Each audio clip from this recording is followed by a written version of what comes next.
Du temps, l'émission qui décrypte pour vous l'actualité culturelle du département. Au sommaire, vous découvrirez le cosplay ou comment vous habiller comme un Pokémon ou autre héros de manga. L'exubérante Amélie Nothomb est venue à Chatou pour dédicacer son tout nouveau livre. Et puis enfin, danser avec le handicap, c'est le défi qu'a relevé la compagnie Tatou en proposant un stage de danse en fauteuil. Mais sans plus tarder, direction la Nacelle pour assister à un spectacle original proposé par Reynaldo Nicola. Cet aubergenvillois a monté un show en faveur des enfants malades. Beaucoup de travail mais aussi beaucoup de cœur. Regardez. À 24 ans, Reynaldo Nicola est un aubergenvillois passionné par la scène. Depuis environ 12 ans, il monte des spectacles qu'il interprète parfois lui-même. Celui qu'il prépare aujourd'hui a une saveur un peu particulière. Il s'agit de sa dernière montée sur scène, il en a décidé ainsi.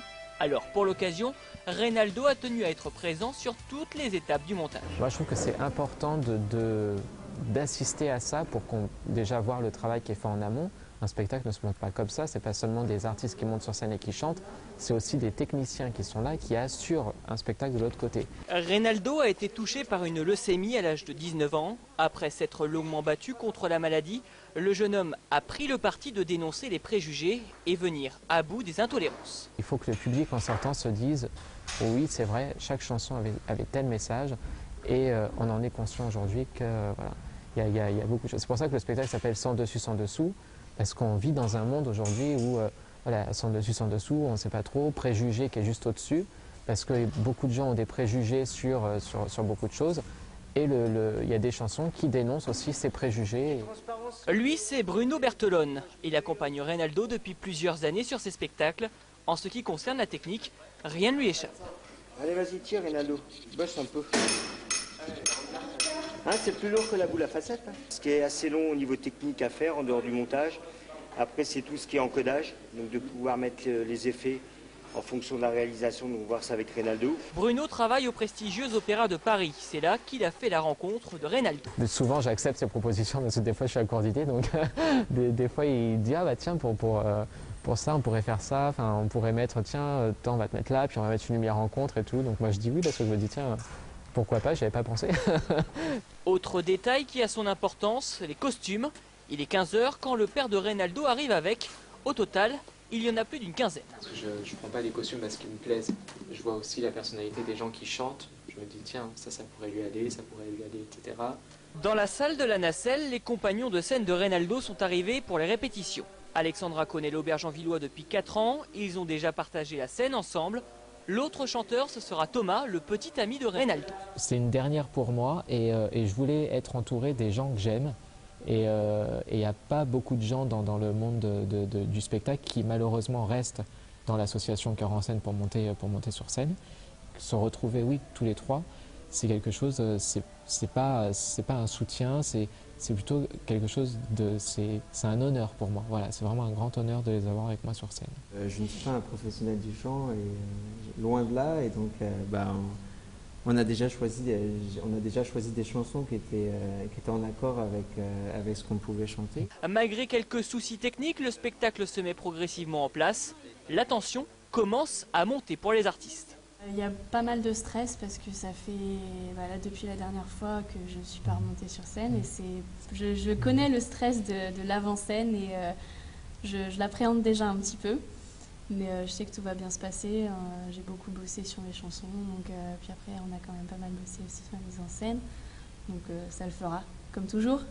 Direction ensuite le maquillage. C'est une étape super importante parce qu'à cause des projecteurs, j'en ai pas vraiment bien maquillé. Enfin, on n'a pas beaucoup de fond de teint sur soi déjà, on paraît tout pâle aux yeux du public.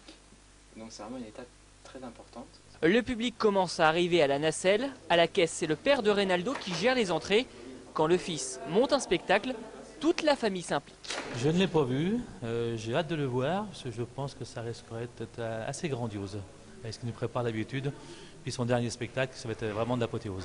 Retour en loge, souci de dernière minute, le spectacle est trop long et du coup... Il faut qu'on en zappe un, parce que ça nous permet de faire des rappels, de faire le final sur scène et tout, des trucs, mais il faudrait, parce que comme ça nous fait un timing de 1h10, 1h15.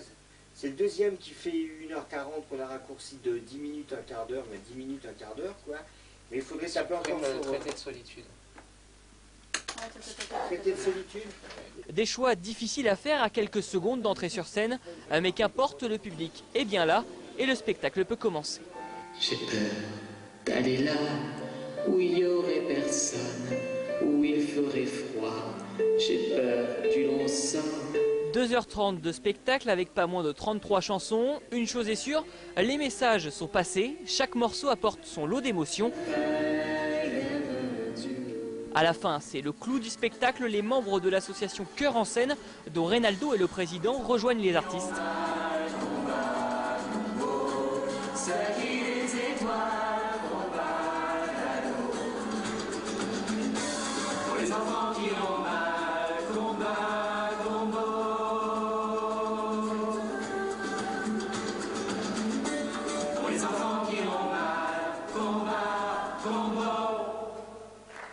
Dans un enthousiasme lyrique, le spectacle s'achève sous un tonnerre d'applaudissements. Des cadeaux sont apportés par dizaines.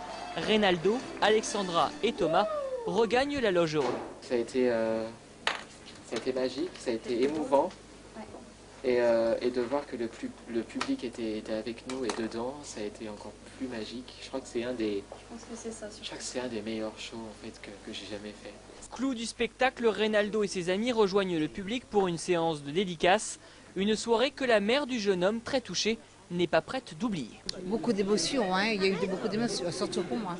Puis enfin, il y en a eu pour les autres aussi, hein, bien sûr. Mais une maman qui a eu un fils qui a été malade, oui, il y a eu beaucoup d'émotions. Pour sa dernière montée sur scène, Reynaldo aura démontré qu'avec un peu de persévérance et beaucoup de cœur, tout devient possible sur scène. Le chanteur compte à présent se consacrer en grande partie à la réalisation de rêves d'enfants atteints par la maladie. Une belle façon de continuer de se battre, côté coulisses cette fois-ci.